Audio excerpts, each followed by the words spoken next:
Hello again. Hello, my friends. Welcome to the channel. It is September 25th, and today our topic is the vulnerability of dependence.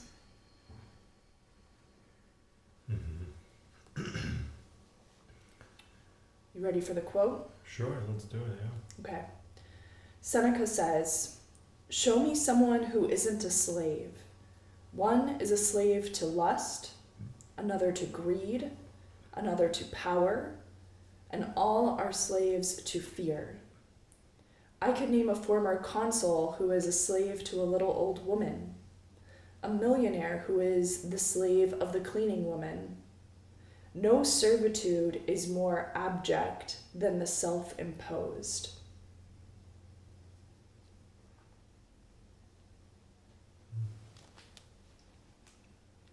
I don't get the ending of it. So like I don't know what the word abject means, like concretely, but just by context clues, no servitude is more abject than the self-imposed. Like, no servitude is worse than the self-imposed. Like, it's not. but what is the but what is it like the meaning of all of that? Yeah. It's like the It's like if like someone this, else turns me into a servant, that's not as bad as if me I turning myself myself. into a servant in some way. So like if life circumstances make you into a servant, that's more acceptable than like creating something internally, some sort of a chase, and serving this chase of money, power, fame, whatever, pleasures, things like that.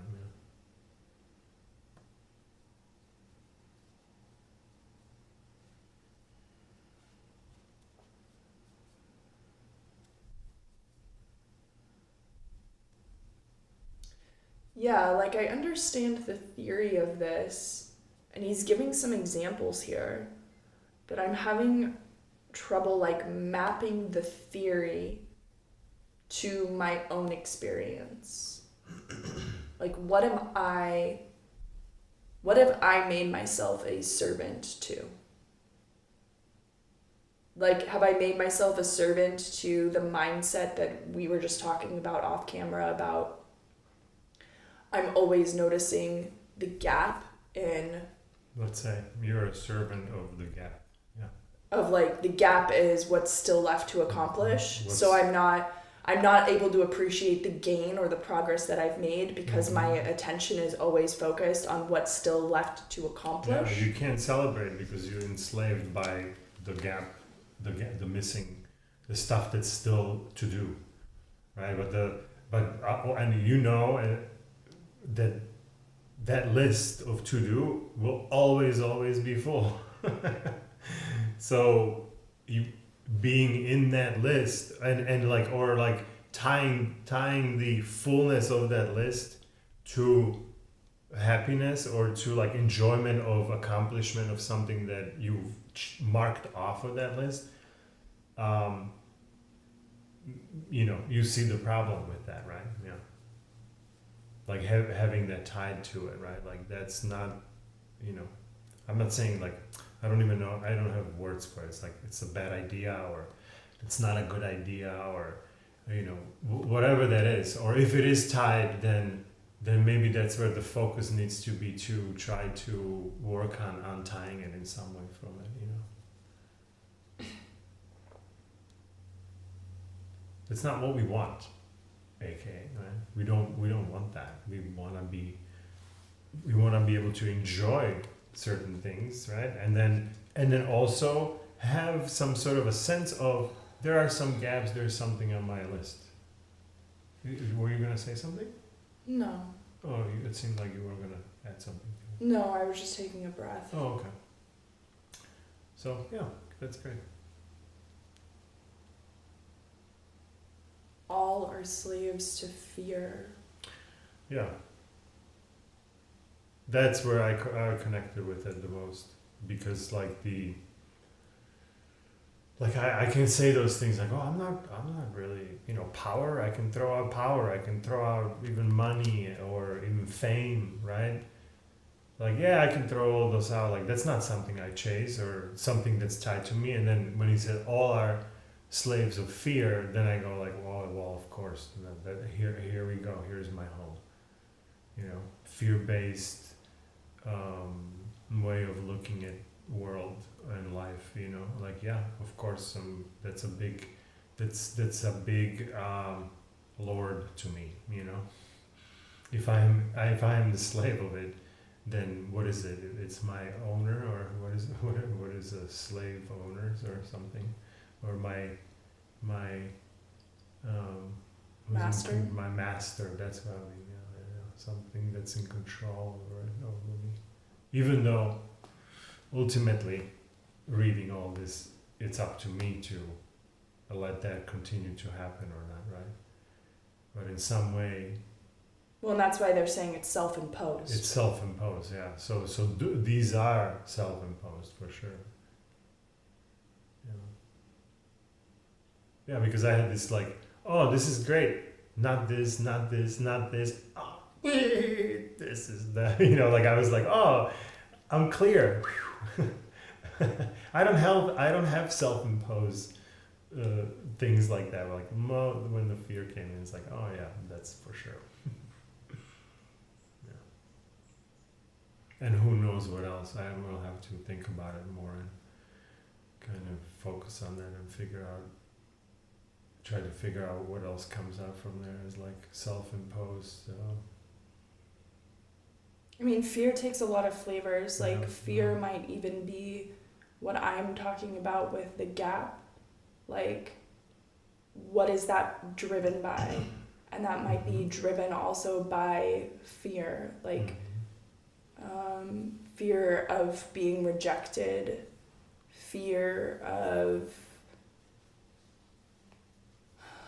Maybe not proving enough value or something. and even that wraps under like rejection or abandonment or something. It's like the fear of not being good enough. And so then because I have that fear, my mind is like, oh, well, like, what would make you good enough? Well, if you accomplished all of these things on your to-do list, then you would finally be good enough and you wouldn't be abandoned or rejected. So must obsess about this instead of appreciating, going to the depth of that way of thinking and rooting it out. It's so interesting because like that way of thinking doesn't automatically seem problematic because I've been doing it for so long that in my mind it feels normal. It feels like, oh, like everybody's mind is configured. This is just how minds are configured. But then like I go to a wellness training with people at my work and it's very evident that like as we're all talking through these things that not everybody is struggling with that. And then that's when it becomes obvious to me of like, oh, I learned something weird along the way. I validated this fear somehow and I gave this fear power to control my mindset. And now this mindset is really dictating like how I'm showing up in the world.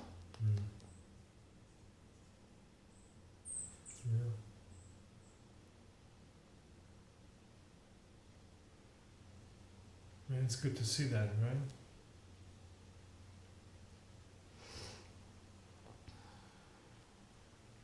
Like it's good to see that mechanism, how it functions.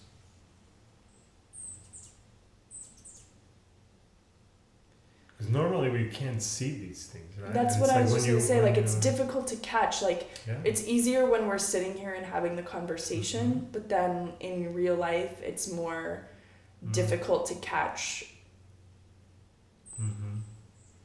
Yeah, maybe that's something to do with not practicing enough, Because I know from music that first it's like even pressing like the string or something like that is like a difficult thing to do, right? And then it's like play these two tones or play a scale and now like that's one thing, and then there's this other thing that you like forget what you're playing, and it's just kind of just happens. So there are these other layers of that, right? So if you practice, aka something, there are these new layers that are currently not visible to us of what that practice will actually fruit to. Right. I think the tricky thing there is it's not obvious what the practice should be. Catching because this is not talking about a practice. Like this quote. And this quote is just saying, hey, we're all slaves to these things. Yes. Yeah. I think that the practice is in my opinion, just catching it. Like, oh, thinking about it, right? Oh, I am kind of, feeling like, this has power over me, right? AKA I feel enslaved by this thing. Like just sitting someplace and thinking about this, just giving it some time is the practicing of it. And it seems so like, what? Just sitting there like this? But that's actually what incrementally equals a giant Are you talking about meditation? I mean, it could be potentially seen as meditation, but it's more of like it's more of like a thinking meditation. Like it's not just like sitting meditation, and relaxing myself into any thoughts that pop up and just kind of observation. No, it's more focused. Like, hey, I want to focus on this specific thing. That's let's say I want to focus on finding what am I attached to. That almost feels like I'm enslaved by it. So what is it? Okay, is it money? Let me think about this money thing. What do I do with this money? How does that really feel? Okay, that feels like this. Let's say like a 5 or something, right? And then you go into the next one, right? And this is the practice of it. So when all of a sudden like some lack of money comes up, I've already thought about the relationship with the money. Yeah, would want more? Yes. But if I don't get it right now in the second, I'm also not gonna be flipping out about it, right? Because I know that how my relationship is with it, because I actually spend time sitting, thinking, and focusing about what is my relationship with money, power, fame, whatever all those things that I might not even think of, right? Might be popping out, during that time. But so the fear is great because if like that would be, to me, is like, oh, next time I'll sit down like this, I'll think about this fear, because that is definitely something that's, So I also haven't done those sittings on this specific thing. So that's great for me to like, oh, hear that, like, oh, I can take it and actually use this fear and see like what my relationship is with that. Yeah. I mean, to me, it sounds like journaling would be like an equally valid thing. Like way of exploring that. Absolutely. Yes, 100%. Same. I just don't journal. I do this. You are a journal master. Yeah, journaling is exactly the same thing, yes. You're focusing on something and you're writing about it, you're getting your thoughts out and observing of what's coming up. And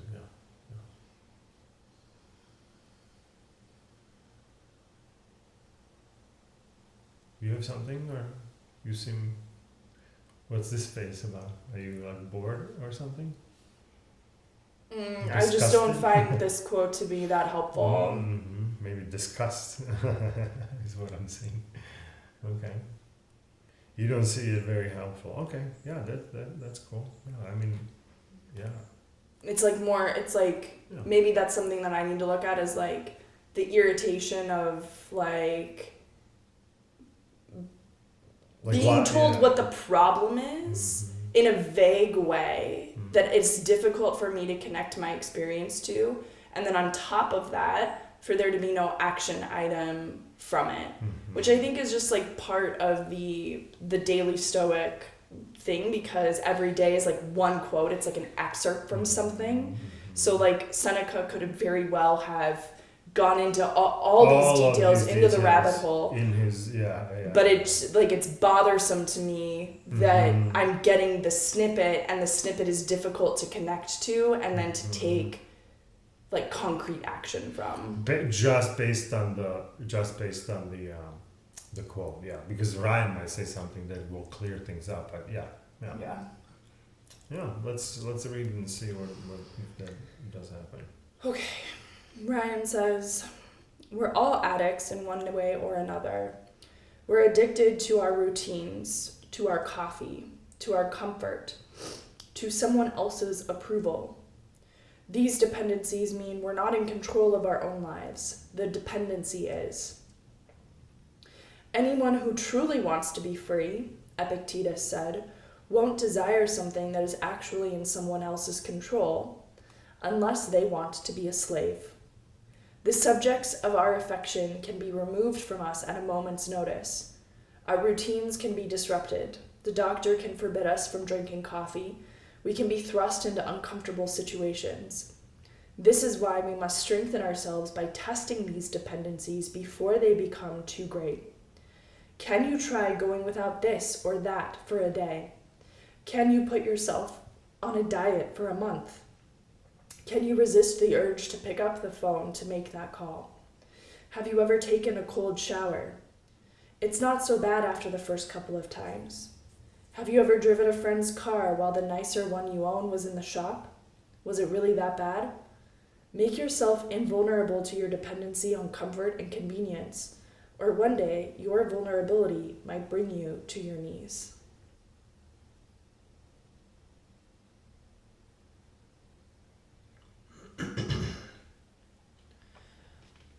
I think the thing also with this is like, because I do have that tendency of noticing the gap, I read something like this and I'm not immediately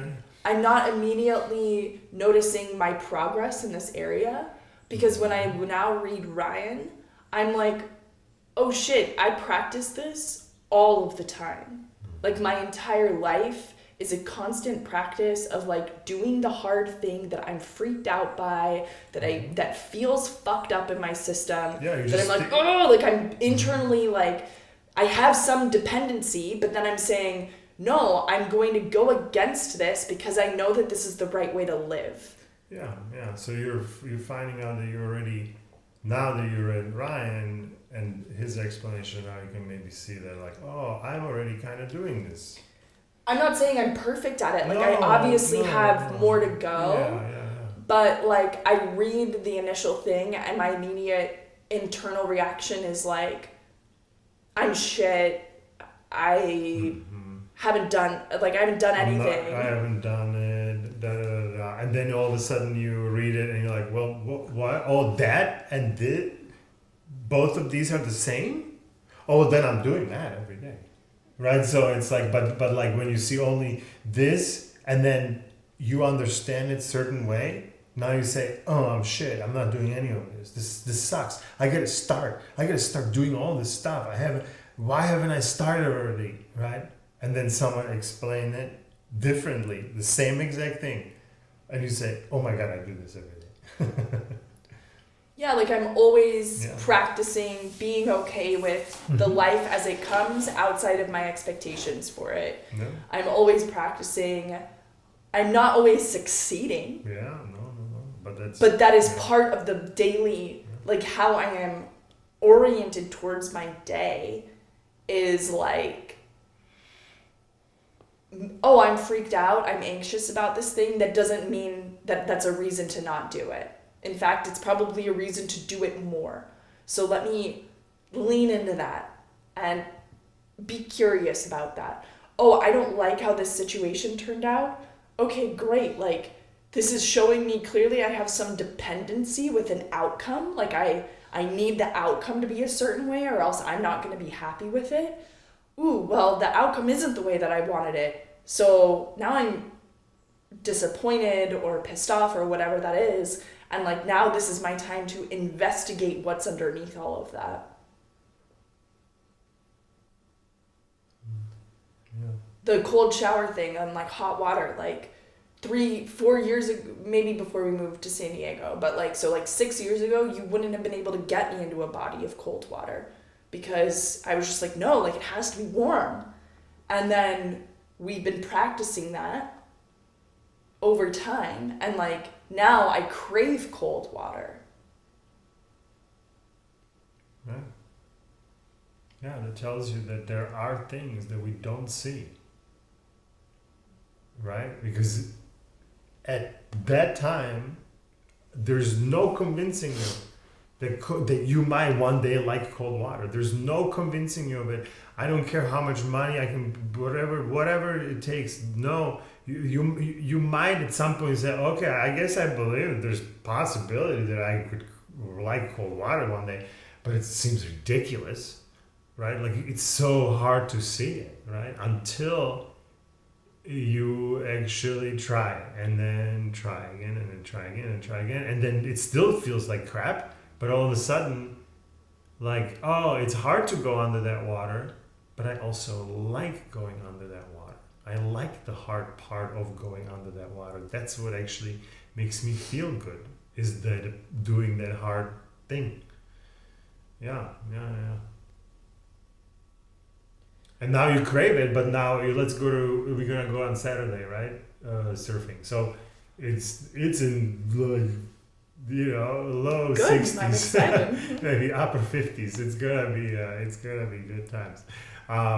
But once you're going into it, like right now, I also crave it. I'm like, yeah, it's gonna be great. It's gonna be great. When I get there, it's like, oh, damn, this is cold, right? Like I don't want to go into it at that moment. Right. But maybe because of this craving and this idea of like, oh, I know this is beneficial, I feel great afterwards. Now I have this, like, I see some new ending instead of the ending of, I'm just going to go in and I'm just going to be cold. And that's the end of the story, right? No, there's this continuous, you will then come out and then you will be a little cold, and then you will start feeling better and better and better. And it feels great for hours afterwards. Like, oh, wow, that's amazing, right? Like, and that's when the story can start repeating, right? Or something. Yeah. And without that practice, we don't get to even go into that cold water in the first time, to even experience like the possibility of this unknown thing that is hidden behind the practicing. Yeah, so based on this, I'm sort of like... Practice or try. I like the word try. Like try it many times. Try it many times. Go try it many times. Oh, that doesn't feel practice. Practice seems like, oh, this is a rigorous thing. Like, no. Just go try it many times. And then that's ultimately the same thing. Sure. But what were you going to say? Just that based on this, like, I'm kind of just taking from it, like, continue to do this work. Continue to do this work. Like, I don't need to add a new thing into my routine. It's more so about just continue to orient myself towards this work. And these sorts of things will sort themselves out, because there will be those tries that you're talking about, of like, there will be the try and the try and the try. And then it will also sort itself out, and it'll be part of the trying is also it sorting itself out. Because I think one of the things with self-improvement work is it can get very obsessive. It can get very much into the place of, now I have like regimented and I have to do this, and it can undermine itself very easily, because, like, this is a very strong thing to say, like, we're all slaves. Well, shit, I don't want to be a slave. Like, nobody wants to be a slave, so then the tough love aspect of self-improvement can oftentimes, I think, lead people to try to change out of that fear. Like, I might not even aware that I'm being a slave to my fear as I read about him saying you're a slave to fear. And then I'm like, oh shit, I don't want to be a slave to fear. What do I need to do? And I can't see that. I can't see that underneath this being a slave to fear is what is powering the whole thing, powering the whole thing. And now it's creating this like obsession about what to do to make myself better. And I'm like really trying to get to a place with my self-improvement journey where it is rooted in a place of self-acceptance first. Like, I'm normal, there's nothing wrong with me. So look, you just acknowledged that something new arised, right? Like the way you're like, oh, I wasn't doing, no, I am doing this. Oh, so what I need to do is continue to do that. That's a new reconfirmation that you are on the right path, and then that's a good new data that came in. And yes, keep doing that, right? So it's so don't necessarily dismiss that new things didn't come, right? I'm not dismissing that. I'm just like, there's that irritability of the initial. Yes, but also I'm saying the irritability is there, but also like maybe I'm not saying that the irritability will go down, but there is another point of view on that, is ultimately like again, that gratitude of like, oh, this is a new thing that can't come, and that new thing can shift everything of how I'm looking at it. Like you know what I mean? Like that's exciting to me when something new comes, like some new way. Oh, like I didn't see it like that before. Like, oh yeah, like I'm excited. Not just that I'm seeing it differently, but I'm excited what ripple effect that me seeing it now differently will have inside of me, and I'm just like, oh, it's gonna change how I'm looking at things. Like I'm like hungry for improvement or something, or like hungry for these findings to like really shift the way how I'm dealing with my things, right? Like I also have my things and I want to also improve on them, and every time I discover something new, I'm excited about how that's gonna shift something in me, right? So yeah.